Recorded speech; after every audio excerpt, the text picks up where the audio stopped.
Dumba yaramfashije n'ubu ngubu kandi aracyabikora aramwikira man ndamushimira byatari baresha loyalty test abantu bakundana already abantu bari muri relationship already bamaze ntago ari abantu nyine bikiri mu nzira njyabwo muri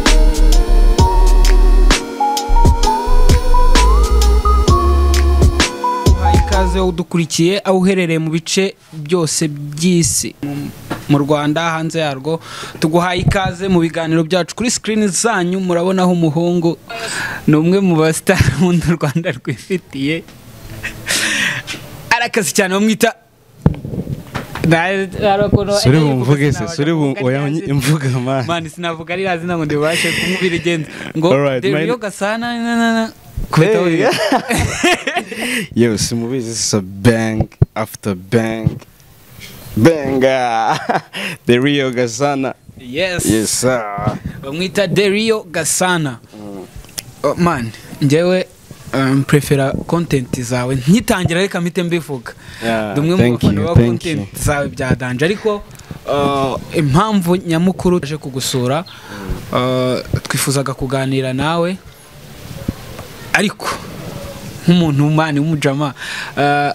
ugiye kutubwira gakeya uburyo content yaje n'uburyo wayitangiye ukuntu byari bimeze story yiri ya content yawe. All right, thank you. Uvuze content sinzi uvuze ko ngiye mfite content zigera muri ebyiri nimba atari eshatu nkora mu public interview aho ngenda mbaza abantu nyine ibibazo ama tricky question minded question yani ni n'abana kenshi bamenyeho and then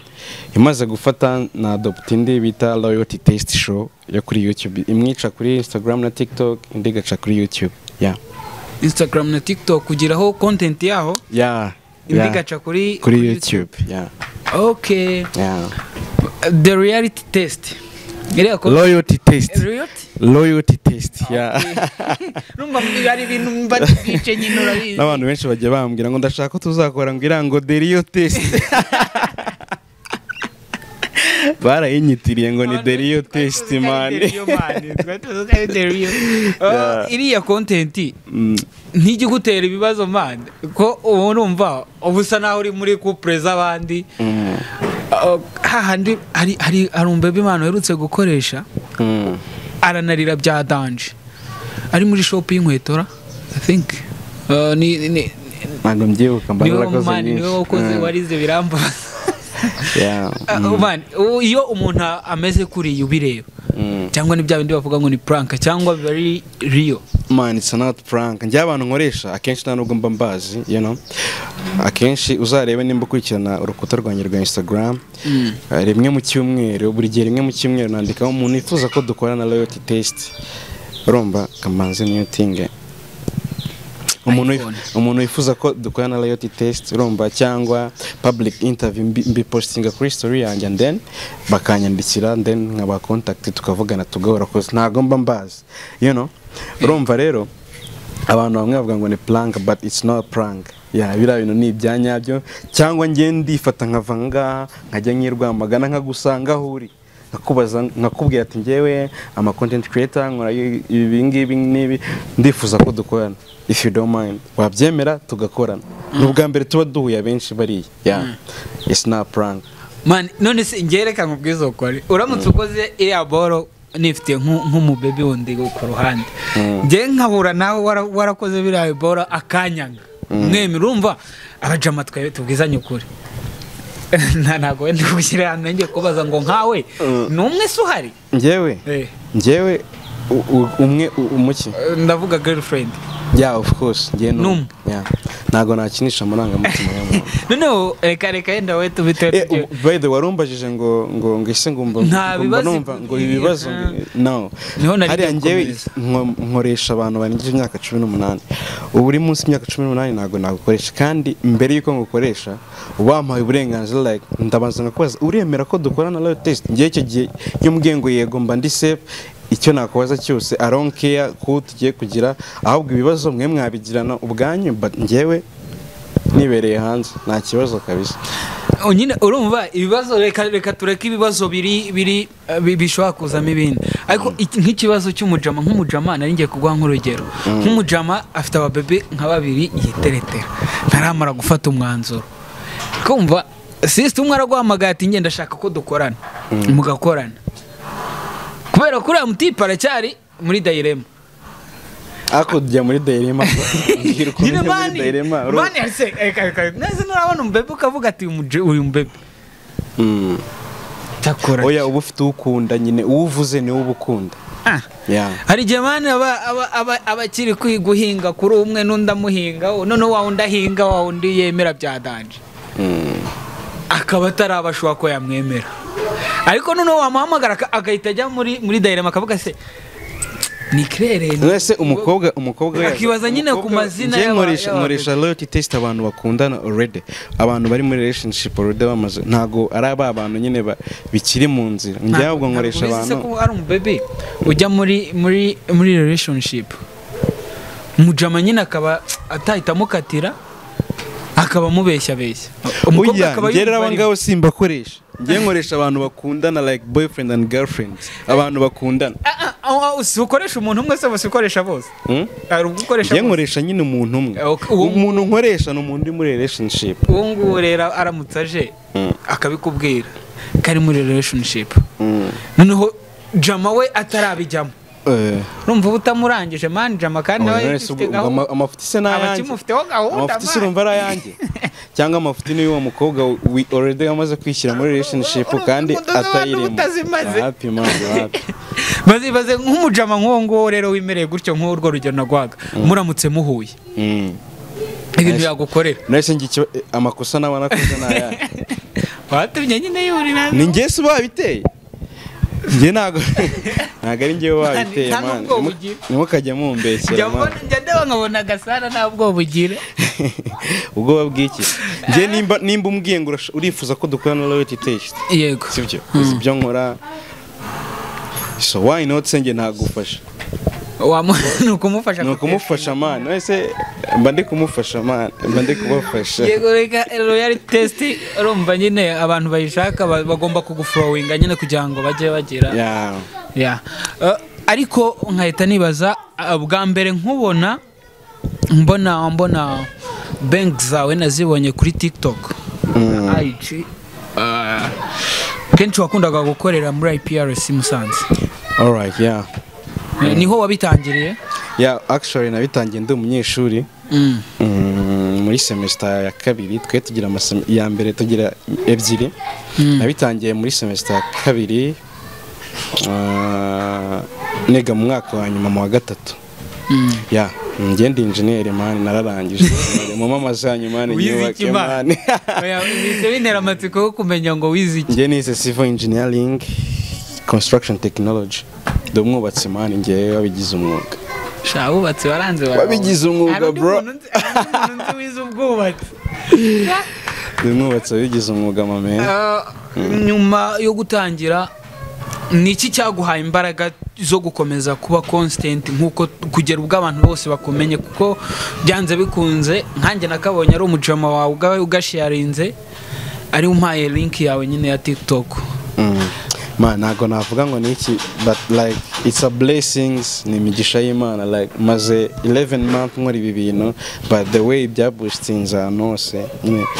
nanjye nago navuga ngo gusuko nyine ikintu ubuntu bw'Imana man nabidanje nta kindi kintu wakoze no buntu bw'Imana nese nkubwire ngo nakoze iki ikintu nakubwira nuko ibyo nkora mbikunda akenshi mba nishimye ndi kwisekera ubibona it's a blessings kabisa umufundi muri ntago ndi umufundi man ndi engineer njye ndi engineer man ariko abanje kuba umufundi ariko njye ndi engineer wimbwira ngo umufundi se na engineer nibi bazajya umbabarira TheRealGasana content zawe uzicisha cyane turi bujye mu bintu byinshi biri deep cyane ariko zica kuri TikTok na YouTube nk'umuntu ukora izo content actually content zanjye na nyine ayo mezi 11 maze nakoraga kuri Instagram na TikTok gusa YouTube maze amezi abiri n'igice amezi abiri n'igice afatatu nibwo natangiye nyine na content nshyashya nayo ikaba igeze ku rwego rumeze ko it's a blessings man, it's a blessings guys, ni imigisha y'Imana. Kuri okay nka TikTok na Instagram content yawe ukoreraho ubona hari icyo wowe ikwinjiriza cyangwa ikongerera? Yaba ntacyo nagomba nkibikora mba narabiretse. Abakunda ibintu akakomeza akavuga ati ndabikora uko bigenda kose ndabikora. Birahari man, birahari kabisa. Ntago nyine navuga ngo it's a big things, ariko birahari kandi bimeze neza cyane. Bimeze fresh cyane kabisa, turashima Imana. Cyambere urumva nuko haba amakano. Nta muntu yemera ko afite amafaranga asubize, ariko nta nayo ariko je nubyemera se kandi turagira nyine tugira umugane wanoze turagira bigire baranze. Nk'umuntu utekereza gutangira content akaba abona ari content itasanzwe mu Rwanda, numva nka content yawe ni wowe uyihariye wenyine mu Rwanda, n'uwayikora wese. Ubundi abanyarwanda tuzi ko iyo umuntu yakoze ikintu ugikoze abakozi iby'abandi abashishuye. Nk'umupeti uri hariya nawe wumva ari content creator ashaka go creating a content, ariko cyane gukoresha Instagram cyangwa zino social media bisaba kuba ubasha gufata video. Utangira ukoreshaga ibikoresho bimeze bite? Ni telefone man, ngiye nkunda telefone kabisa. Right now ndacyakoresha telefone kubera ko iranyorohera ngiye mu byo nkora byose, aho ngiye ahantu hose ngiye nyine mbafite telefone, nako kanya fata video editing and posting, fata video editing and posting. Wowe urabyikorera muri phone yawe? Cyane kabisa. Niyo ushaka nta muntu wundi ukenera wo guhakaza naga tripod ari yamanuka shyiraho telefone kaba kagusensinga nyine fresh ahantu ugiye nyine ushyiraho gutya telefone, sibyo? Then ugakora nta kindi. Man sukuri na unimisha abantu unima abantu kazi buryo urya wenyine. Oya nge impamvu nkunda telefone na kamera njye nyikoresha, ariko impamvu nkunda telefone nyine reportable, nyine karoroshye kugatwara ahantu hose ugiye, you know, niyo mpamvu. Nk'umuntu nyine naringiye kubaza nk'umupeti ushaka kuza muri ibi bintu, ari gutekereza content, ari gutekereza gukora, ariko right now aracyafite impungenge z'uko ibintu bye ntaho bizajya, ntago afite support yo kubisunika. Wowe wagize amahirwe yo kubona umuntu gusunika cyangwa hari ukundi byagenze? Actually ngewe ibi bintu nabitangiye nyine navuga nyine nge narabikundaga ku buryo utakumva nyine, ku buryo nakora na video nabona nyine ndi kwireba nge ubwanjye nkumva ndishimye, nkumva ndi kwinjoyinga, nkumva ariko nagize Imana nakoze video nk'eshatu, ndumva zitarenze 3 cyangwa 5. Nyine abantu batangira gupostinga video twanjye. Shout out kuri DUMBA yaranwikiye byatari. Nari mfite like ndibuka kuri Instagram nari mfite abantu mbari 3,000. Rambwira ngo brother wanjye ukora iboro byiza man, nzagutwikire kugeza ugize 10,000. Urumva arabikora kandi biraba man. Ntekereza ko natangiye content natangiye iyi content nyine, iyo content nakoraga n'ubwo ndacyayikora kuri Instagram. Natangiye mfite abantu 800 kuri Instagram. Mu kwezi kumwe nahise mbona result, nahise mbona abantu barenga 10,000 mu kwezi kumwe. Tekereza ibyo bintu mu mezi 11 right now ufite 100,000. Uratekereza kuri Instagram? Uratekereza ibyo bintu? Rero DUMBA yaramfashije n'ubu ngubu kandi aracyabikora, aramwikira man, ndamushimira byatari. N'abandi bantu nyine benshi bagiye basharinga ibintu byanjye. Man ukora content nziza, buri muntu wese yayisupportinga, ntago ari content nyine irimo ibintu byinshi. These things mine ngiye muntu wa mbere abizanye mu Rwanda. Actually ntago hano biraba ama public interview muri Amerika, Nigeria, Kenya birahaba, ahubwo mu Rwanda no byari bitaragera. Mu buryo bworoshye ntago bikugora kubona abantu ukoresha, birakorohera cyane. Man ntago navuga nta kintu man icyo ntago biba byoroshye tu. Uranishyura iki nicyo nakubwiye. Urana pesa ni gute? kugira ngo umuntu agukore mukorane umuntu se bajya bamwishyura ngo bamukoreshe none se mani kumwe mani ikintu kitoroshye mba numva kikirimo inote gusa oya ahubwo hari abanga ko mbakoresha bakambwira ngo ngo ibibazo byawe mani ngo ntago dushaka guseba ngo ntago dushaka iki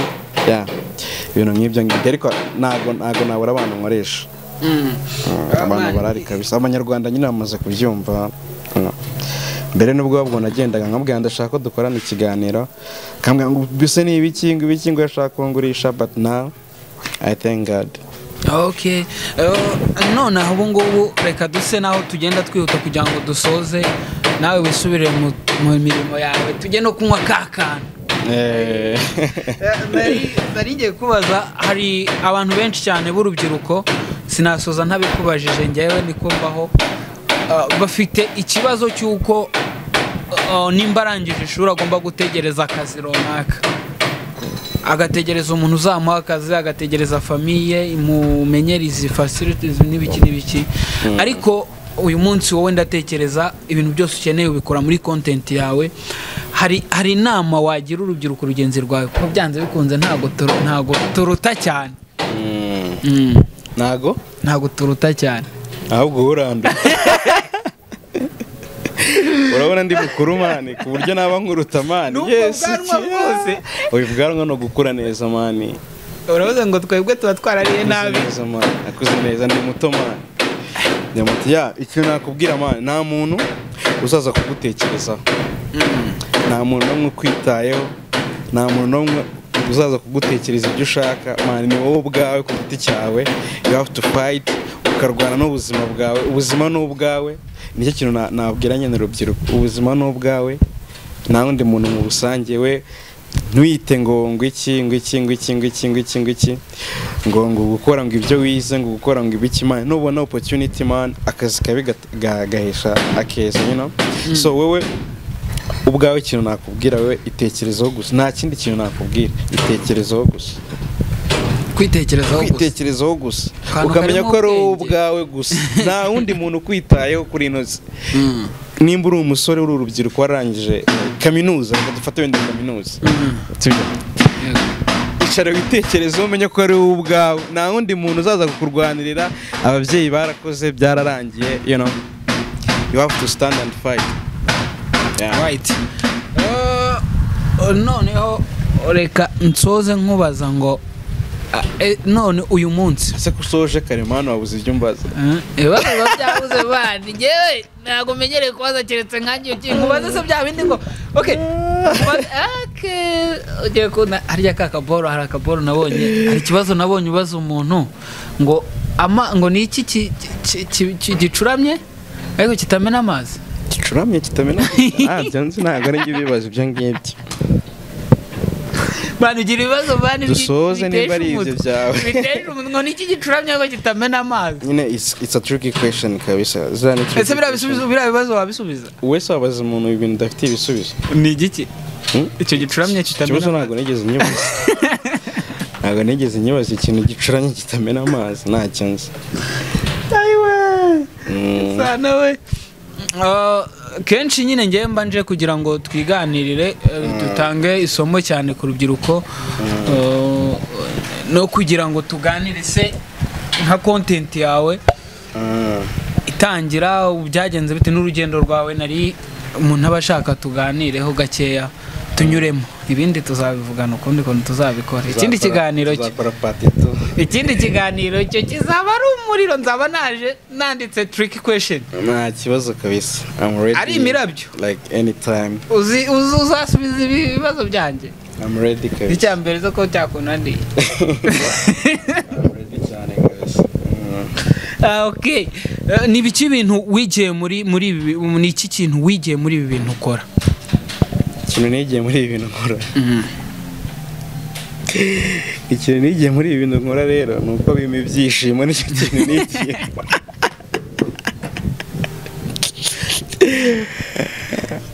nahise nkubwire ngo iki wigiyemo kwishima kandi nigiyemo kwishima kabisa mbere ntago wishimaga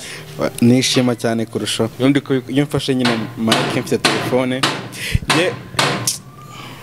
ntago nakubwira uburyo mba nishimye man nicyo kintu nigiyemo pe